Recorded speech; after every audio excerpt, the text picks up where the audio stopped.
Let me just introduce the students as we get going here. These are all honors students in journalism at the University of Mississippi. And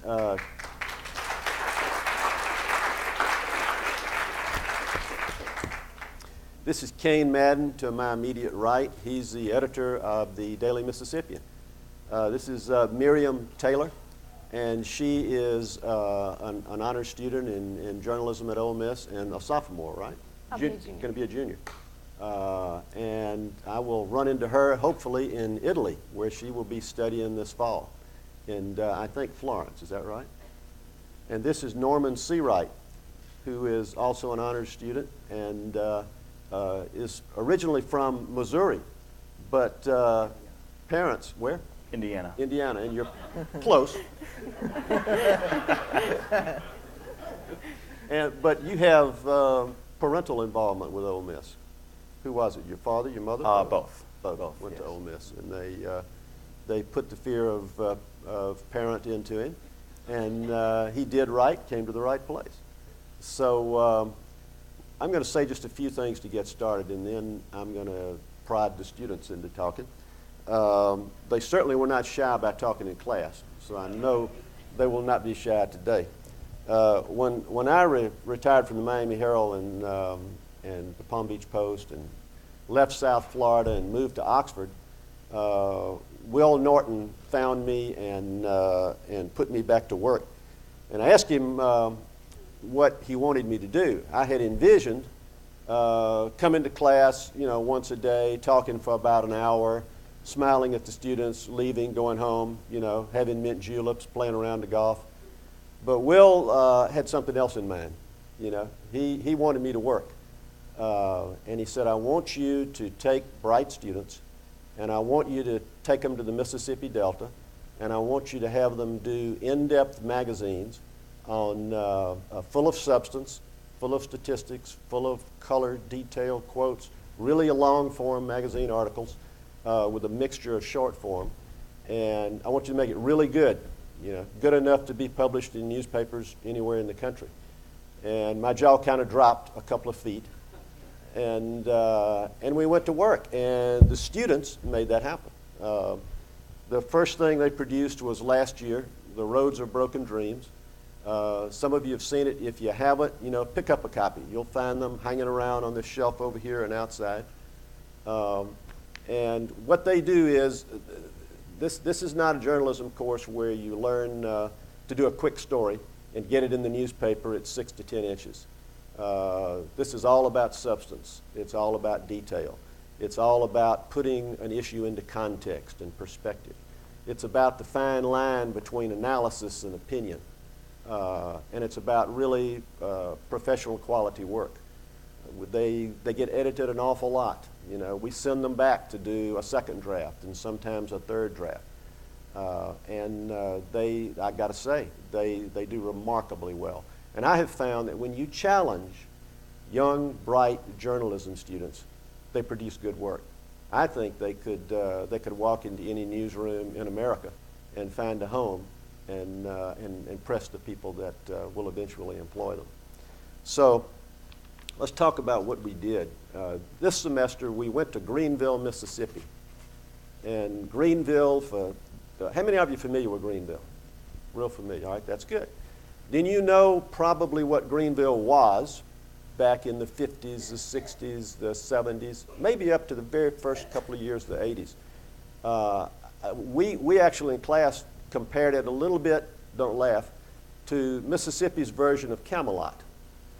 At least Greenville thought it was, Ed.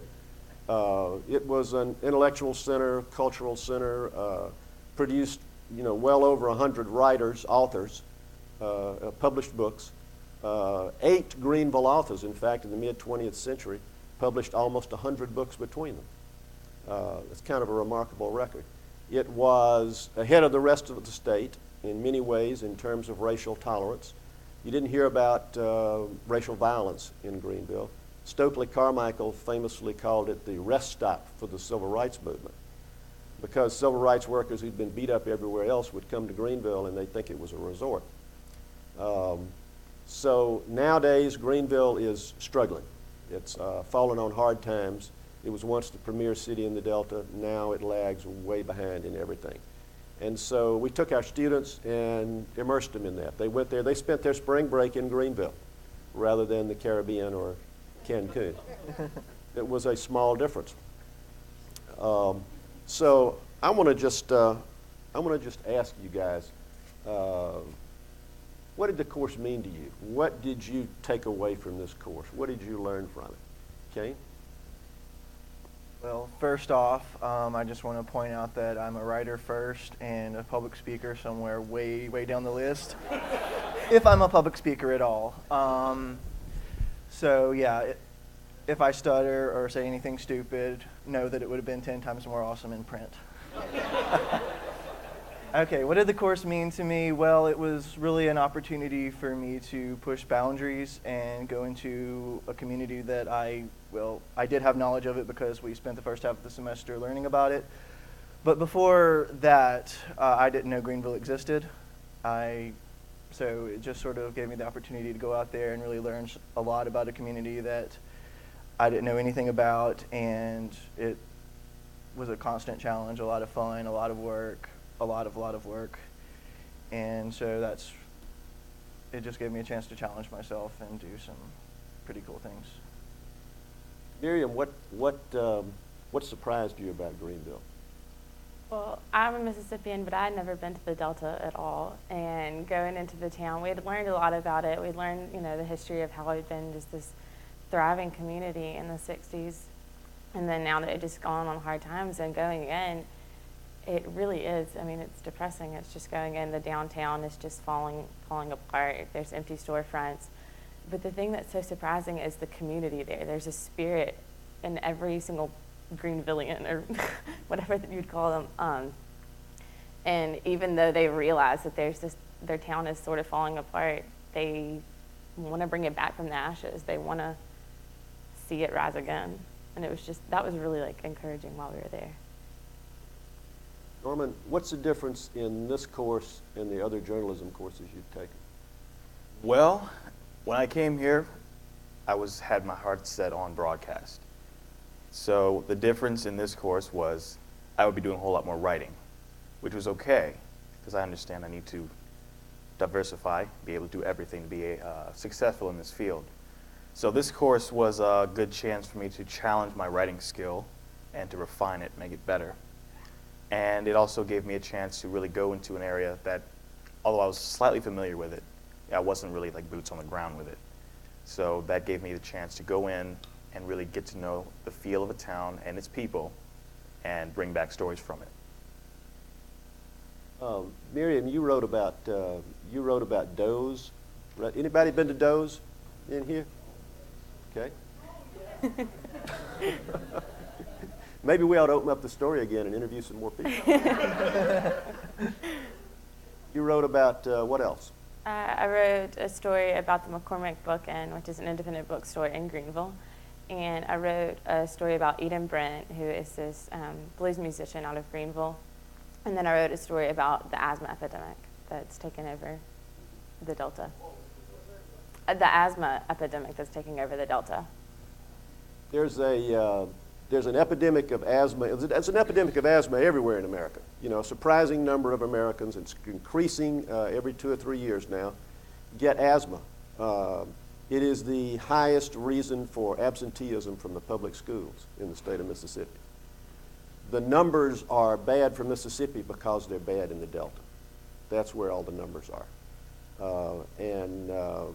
Miriam, in questioning a doctor from the University Medical Center in Jackson who travels to Greenville twice a month to explore the problem of asthma in the Delta and to treat poor people who have asthma, learned some fairly alarming things about the Delta. Primarily, if you're poor, if you're black, or even if you are just a Delta resident, regardless of race, you're more likely to be hospitalized multiple times for asthma than you are in any other part of the state, by far. Is that right? What was the city they compared it with, Jackson? They compared it with Jackson, which is abnormal because they had done another study just comparing throughout America. And normally asthma is greater within urban districts than it is in rural, except for Mississippi. They don't know. That's actually one of the reasons they're down there. Nobody really knows the reason that asthma exists. There's a lot of different theories. I mean, obviously there's a lot of chemical pollutants down there, but he also thinks it's part of the stress of the poverty level that's in the Delta. Because if you're in the Delta, you're going to, you know, there's a very good chance you're going to have diabetes. You're going to have all these other health problems, and the stress of that, he thinks, can add on to the chance that you'll get asthma. But while he's there, he's also conducting research to see if he can formulate why this is happening and see if he can come up with a solution. So did y'all know that?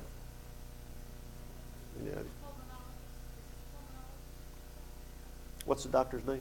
Dr. Galen Marshall. I think he's a pulmonary specialist, but I think he has other specialties too, and I can't remember what they are. An immunologist, studies the immune system a lot. That's it. He studies the immune system, and one of his theories is that it's really an immune system problem anyway, right? And and he also thinks that there's also, he also thinks it's psychoimmune therapy, or I can't remember the exact term, but that a lot of it has to do with the psyche and just the stress in the Delta can lead to asthma. So as you can see, it's not just features, it's news, and it's a look at serious problems in the Delta.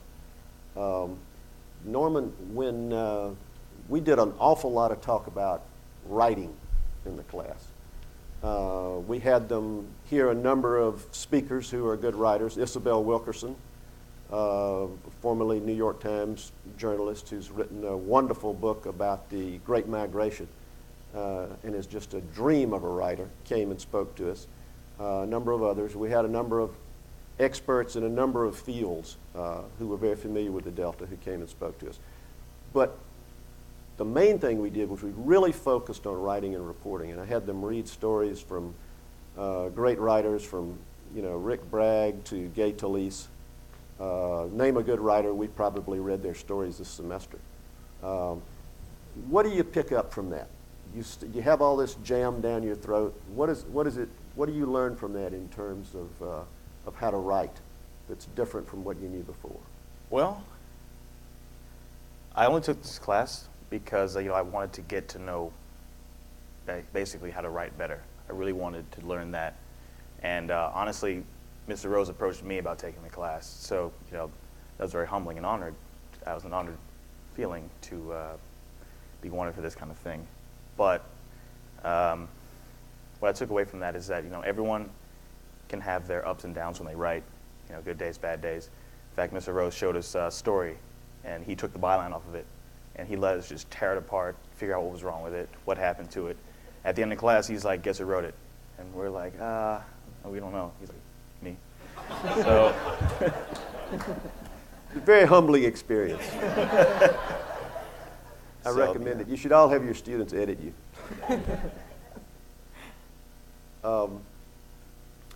When you went to Greenville, Kane, did you have trouble getting people to talk to you? I mean, you're like, you have to understand, these are students